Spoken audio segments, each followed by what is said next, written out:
You know the vibes. Welcome back to another episode of the Hoop Genius podcast, brought to you by NBA 2K25. It's myself, Mooncey, alongside me as always, the three-time NBA champion, Mr. BJ Armstrong. BJ, how you doing, brother? Uh, Only terrific, Mo. Only terrific, and it's great. It's great. It's so great of a day. I feel like saying the following: Real name, no gimmicks. Oh, been a while. It's been a It's while. been a while. What makes That sounds today so great. great, B? What makes today so It's great? just the opportunities that await, just the creativity that's in front of us. They're just opportunities. So You let me know when you see one for me, because I don't see nothing over here. they are present. They are here. I'm really excited about today. Just woke up like this. I like that. I like that. I didn't. So let's talk some basketball. BJ, I woke up, I opened my phone, it said that we might hit minus 20 Okay. Celsius. Wow. What's that in Fahrenheit? That's -4 Fahrenheit. Mm. I don't know. For us, that's cold as hell. So, Yeah, that's cold. That's cold anywhere. yeah, I'm trying to get out of here. I'm trying to get out of here. Someone help me. If you're listening, hire me somewhere warm. Thank you. Anyway, let's talk about the NBA. Last night, the clash of the Titans, the top two teams in the league, the OKC Thunder and the Cleveland Cavaliers went head to head, with the Cleveland Cavaliers taking a 129 to 122 win at home. The most impressive part of that is the Cavs had seven players in double digit scoring, and Karis LeVert gave them eight as well. The depth of the Cavaliers really came through last night. Oh, OKC put up a strong fight, but it wasn't enough to stop this Cleveland team, who is now rolling. They progressed to 32 and 4, extending their winning streak to 11, ends the Thunder's winning streak of 15. This is one of the best regular season teams we've seen in a while. What were your thoughts and what were your takeaways from that game? well, the glaring thing is, great win by Cleveland. Okay. I mean, terrific win. They have consistently been the best offensive team thus far. They have a nice balance of interior play with Evan Mobley and Jared Allen leading the charge. And then they have excellent perimeter play with with Mitchell and Garland. I mean, what more can you say about Cleveland? I mean, I think it was a couple years ago, Mo, and I said it then. When Evan Mobley becomes the best player on the team, I thought this organization was going to take off. I thought this team was going to take off because of his ability to dominate from the interior. And he's just so versatile. I mean, like last night, they had seven guys, like you mentioned, in double figures. However, he had seven assists from the power forward position. Mm, Okay. yep. Because he was establishing his inside presence early in the game. They Yes. were really looking for him in Yeah. the paint, and then they started to collapse the defense around him. And the amount of passes he made out of that short roll that would hit an open corner shooter every time was Hmm. that's how he got some of his teammates. Max Strus went 5 or 6 from three. That's how Dean Wade went 3 or 4 from three. A lot of these guys just got open looks off Mobley, drawing so much attention. Yes. And then the glaring thing for the OKC Thunder, which as well as of a game, as far as the records and the way they play. Okay, this is where you see they're going to miss Chet Holmgren. Now, Chet Holmgren adds another dimension to this team. Now, this is the first time where you can see that oh, okay, the absence of Chet Holmgren. They're if they're gonna accomplish what they're setting out to accomplish this year, they're going to need Chet Holmgren. Isaiah Hardenstein, he battled last night as he always does. Hmm. Had a nice game when you look at the 18, stats. 8, and 11.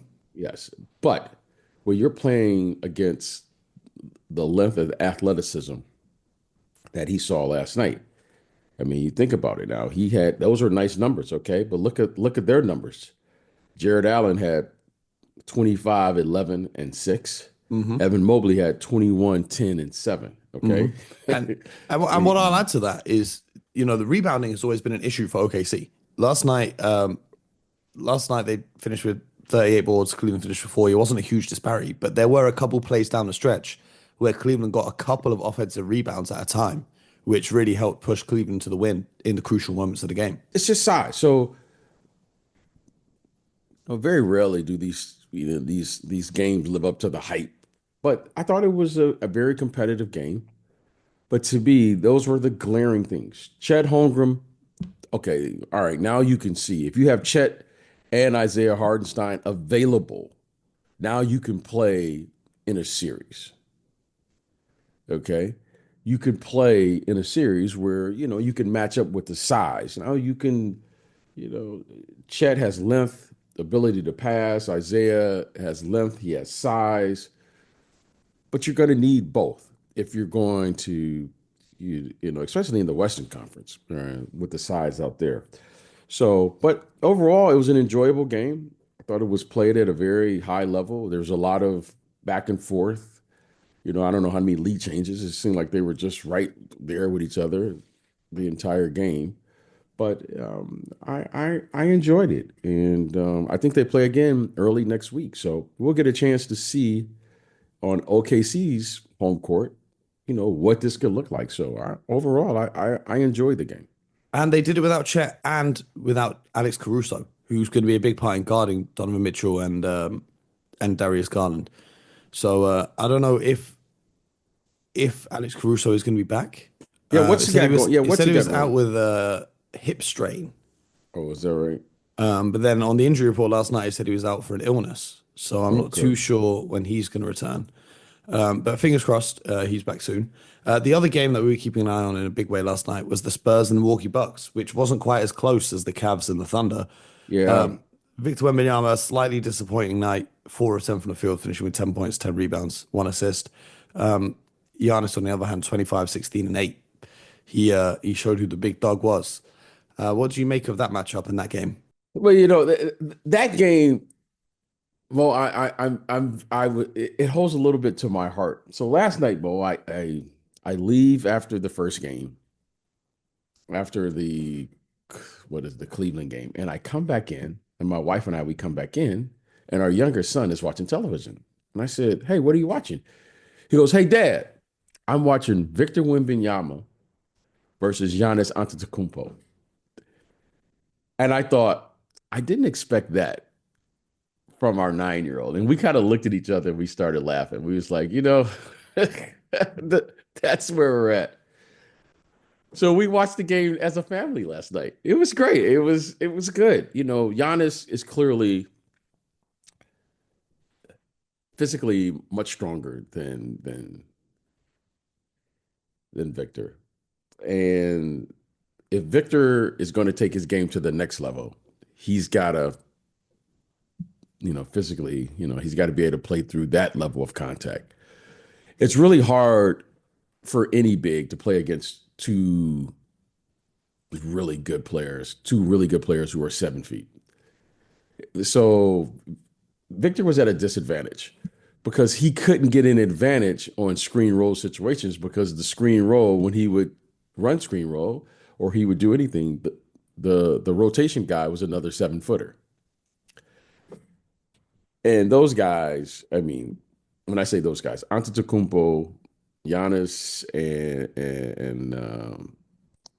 and Lopez, I mean, you could tell those guys were fired up for the game. I mean, both of those guys had over 20 points. Giannis was Giannis.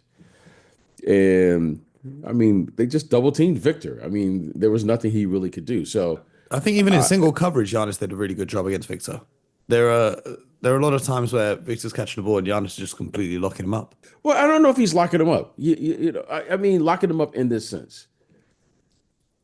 How many bigs actually have the versatility and the size and the strength and this quickness to match Victor Wembanyama? It's just Giannis. Yes. So just Giannis. There was the one play where he blocked him. Wemby was on a perimeter and Giannis blocked him as he was trying to take a pull up. You saw him in that straitjacket. But then the other way around, you saw how much, even though Giannis managed to finish with a great stat line, you saw how much Wemby was impacting him around the basket. Yeah, as I'm saying, it's what did Wemby have? He had like 10 and he only had like 10 and 10 last night, right? 10 and 10. Yeah. Yeah. So I mean, for most, that's good, but for him, it's like okay, he had a slow night. Um, but listen, Victor, in my opinion, right now, he's got to get physically stronger. That's the obvious. When I say stronger, just stronger enough to be able to play through that level of contact. Okay, I can assure you that everyone saw what we saw, and now everyone's going to try to do that with him. But everyone doesn't have a Giannis, so you don't have to worry about it. Okay, Yeah. it's not like there are a lot of Giannis's running around.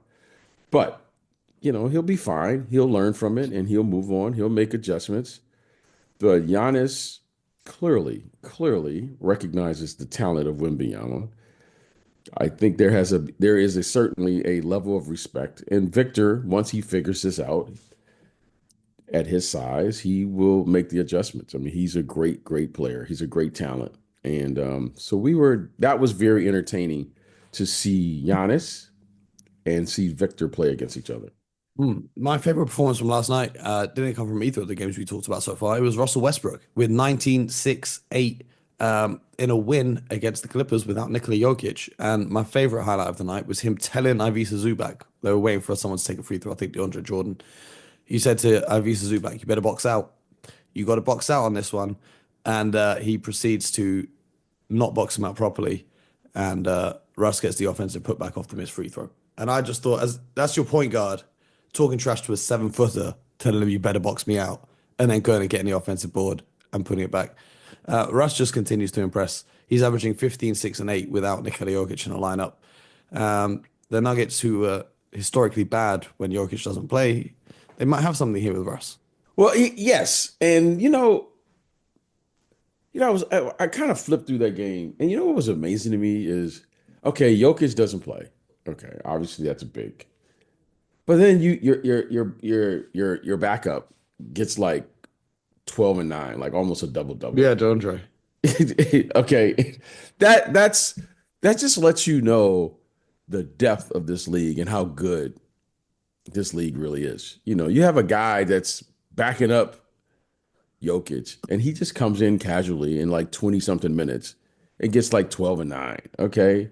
A And couple and blocks. held Zubac's to 10 and 8. And Zubac's has had some big games this season.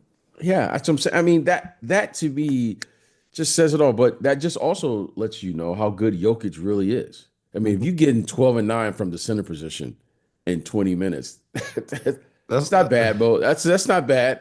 But that just lets you know how good Jokic really is. And give those guys, that was a nice win by Denver. So Denver has figured out a few things. They're starting to get better play off the bench. I think Strother or someone had like, double figures last night. Really nice win versus the Clippers.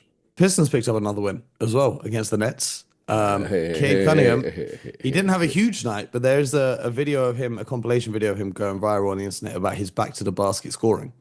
And I love it. A taller guard using his size advantage on the block to generate easy offense. I'm here for it all day long. Mm, mm. The Pistons are rolling. They're playing with confidence, and they're doing what they need to do. They're doing what they need to do. I win the games you're supposed to win.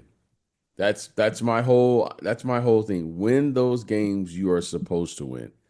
And right now they've done that. They're doing that. They're playing defense, blocking shots. And every night they get a guy or two that scores off the bench, double figures. And that to me is very, very that's a good sign. That's a good indicator that they're sharing the ball, they're moving the ball, the guys are being aggressive. So, our Pistons are moving in the right direction. Well, the Orlando Magic managed to stay afloat through the absence of Paolo Banchero and then the absence of Franz Wagner. The Magic are still 22 and 16, fourth in the East, and they will be Right. getting Paolo back tonight, either tonight or tomorrow. In one of these Okay. back-to-back home games, Paolo will be Okay. making his return. The Magic managed to stay afloat. Do you think that they can ascend now with Paolo's return into that top three? They're 3 games behind the Knicks in the Eastern Conference. Do you think they can step up a whole nother gear? Well, I don't think that's fair to say that, as if like Paulo's just going to come back and be Paulo. So it's going to take him some time to get back in shape. It's going to take him some time to get back in rhythm. And, Mo, when you have injuries, okay, and, those are two really important players. So it's going to take some time to integrate back into the team for the team to adjust to him. They've learned now how to play a certain way, and then they're going to have to figure it out. However, I'm really looking forward, to Paulo in particular coming back. What did he have? He had like an abdominal strain or something, Yeah, right, or something like abdominal that. strain. Yeah. So, well, we'll see. So Well, one thing, I'm looking forward to it. one thing I forgot to say when we were talking about DeAndre Jordan, DeAndre Jordan has had two double doubles in the last 2 years, both of them against the Clippers. So, his Well, former team where he played, he got his right. reputation as DeAndre Jordan. How much extra does that give you when you're playing against one of your former teams? I think I've only had that. I've only had that kind of. I don't know if it's a feeling or I've had that experience once. I think the first time you get traded, it's always kind of a jarring experience. Like you get Mm. traded, it's kind of like, oh, okay, now I'm gonna, show them. You know what I mean? At this stage, and then when it happens the next time, you just like it's just another game. I think at DeAndre Jordan's career, this got to be what year 17 or 18 for something from him. He was drafted in 2008. Yeah, so I think he's moved on. Right now, I don't So, think. it's just a Yeah, coincidence yeah, because I he don't played for the think they're. Clippers, the Mavs, the Knicks, the Nets, the Lakers, the Sixers, and now the It's Nuggets. yeah, So, I don't. I think he's moved on from that. I think maybe the very first time it happens, it's always a little like, oh, what's going on? Then after that, it's like just business. yeah, because he spent 8 years with the Clippers and he didn't spend more than 1 year anywhere else. Yeah, I think he's moved on now. I don't think there's any uh, at this stage. If anything, he probably still has his home or probably has a home here in the LA area. But other than that, I think he's moved on. Well, hopefully his home is safe. The LA wildfires continue to look crazy. Yes, So, yes, yes, yes, yes. It's really not good, Mo. It's not good, and there are a lot of families, and so our thoughts are with everyone's safety, and but it's not good. absolutely. Absolutely. But that's another episode of the Hoop Genius podcast. We'll be back tomorrow. Which games are you keeping an eye on tonight, BJ? Do any of them catch your eye in terms of I know Oh your yeah, Pistons are yeah, playing the yeah. Warriors. I know you're gonna be looking at Yes, that. If yes, Paolo returns, that yes, matchup with the Wolves is gonna be fun. I'm looking at Houston and Memphis. yes. That was the game I was just about to mention. So the Rockets at Memphis, I believe, Hmm. will be what is it? The two versus three? Yep. What about a half a game or a game or so separates those two? Yep. Half a game. Yeah, so I'm going to be looking at that game. Your one of your favorite players, Mo, is going to be out here in LA. I don't know if that game is actually going to be played today. Oh, the Now that I Hornets think of it, and the the Lakers. The I think that Hornets will and the be Lakers. rescheduled. Yeah, Um, probably. yeah, Um, it should be. Because I know. and Mo, we should start circling it around what's going on in Phoenix. I'm I'll tell you beginning to what's not going on yeah, in I'm a Phoenix is little concerned. there's no I'm going to say defense. this. Yeah, I'm beginning to get concerned now with the team, 16 and especially with 19, the 2 and 8 in their especially last 10. yeah, I'm beginning to get concerned. So I'm going to start watching this team now because right now, Mo, you know, it's I think we all expected them to be a little better than 16 and 19. Okay. Um, so what do they play about 35 games now? Uh, I'm a little concerned now, Mo. So let's see. I'm gonna watch that to see what they got going and figure out, okay, what's the why? What's the why here? They've had a coaching change. Now they've taken players in and out of the lineup, put some players on the bench. Okay, what's really going on here, Mo? Okay. So They're that's playing the it. Hawks tonight. Yes. Um, they're playing the Hawks tonight. We'll see. we'll see how that goes for them. Um, I can't say I'm expecting too much. They just lost to the Hornets.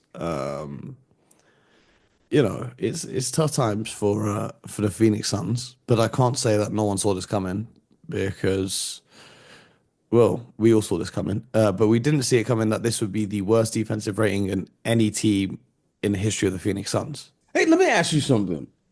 How come Kevin Durant, is that by choice for him to play the forward position, the power forward position? I think it's more to do with the roster because when you look at their team, who are you going to play at the four if KD's playing the three?